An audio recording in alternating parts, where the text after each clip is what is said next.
بسم اللہ الرحمن الرحیم۔ آج ہم بات کریں گے breast feed versus bottle feed. Bottle feed ایک آسان عمل ہے، ایک کنوینئنٹ پروسیس ہے،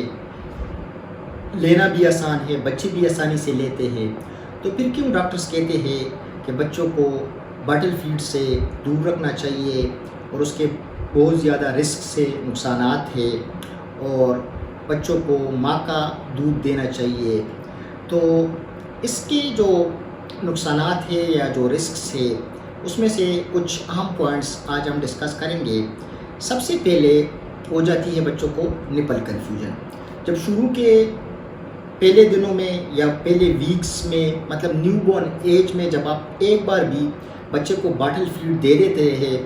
تو بچہ پھر کنفیوز ہو جاتا ہے اور اس کو سمجھ نہیں آتی کہ برسٹ نپل کون سا ہے اور باٹل، اور چونکہ باٹل سے فیڈ لینا اس کے لیے آسان ہوتا ہے تو پھر وہ برسٹ فیڈ ریفیوز کر دیتا ہے۔ اس کے ساتھ ساتھ جو بچے باٹل فیڈ پہ ہوتے ہیں اس میں گیس پرابلمز بھی زیادہ ہوتی ہے، کیونکہ جب وہ دودھ کھینچتا ہے باٹل سے تو ساتھ میں ہوا بھی اندر چلی جاتی ہے، جس سے بچے کا پیٹ پھول جاتا ہے،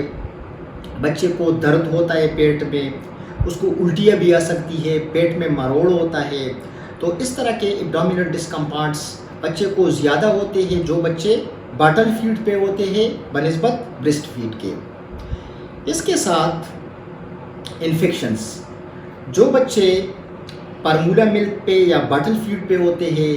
اس کو انفیکشن زیادہ لگتے ہیں، کیونکہ جو نپل والی جگہ ہے خاص کر اس پہ جرمز یا جراثیم زیادہ ہوتے ہیں۔ اکثر اوقات مائیں فیڈر کی صفائی کا بھی خیال رکھتی ہے، اس کو اسٹیرائل بھی کرتے ہیں، لیکن پھر بھی وہاں پہ کہیں نہ کہیں سے جراثیم لگ جاتے ہیں اور بچوں کو بخار کا آنا، کانسنا، پیٹ خراب ہونا، الٹیاں ہونا، یہ سارے جو انفیکشنز ہیں یہ باٹل فیڈ کے ساتھ زیادہ ہوتے ہیں بنسبت ماں کے دودھ کے۔ اس کے ساتھ ساتھ جو بچے باٹل فیڈ پہ ہوتے ہیں اس میں دانتوں کی بھی پرابلم زیادہ ہوتے ہیں۔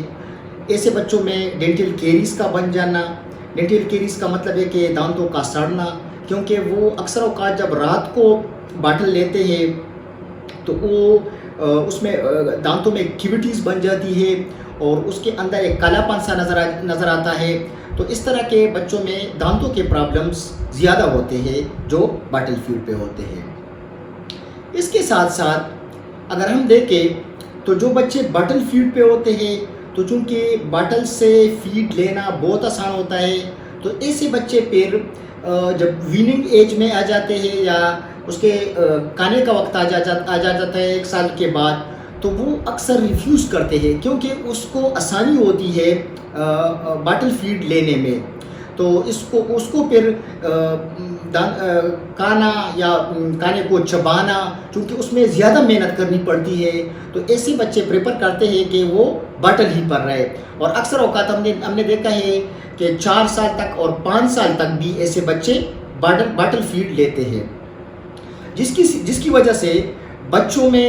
مختلف نیوٹریشنل ڈیفیشنسیز آ جاتی ہے، اس میں وٹامنس کم ہونے لگتے ہیں، ساتھ ساتھ ہیموگلوبن بھی پال ہونا شروع ہو جاتا ہے اور پھر اس سے ریلیٹڈ کئی اور پرابلمس بچوں میں آ جاتے ہیں۔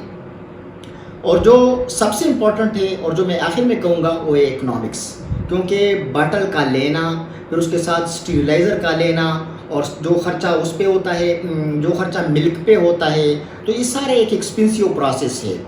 تو آخر میں کہوں گا کہ ماؤں کو چاہیے کہ بچوں کو اپنا دودھ پلائے، کیونکہ وہ ایک بہترین خوراک ہے اور ایک بہترین ویکسین ہے۔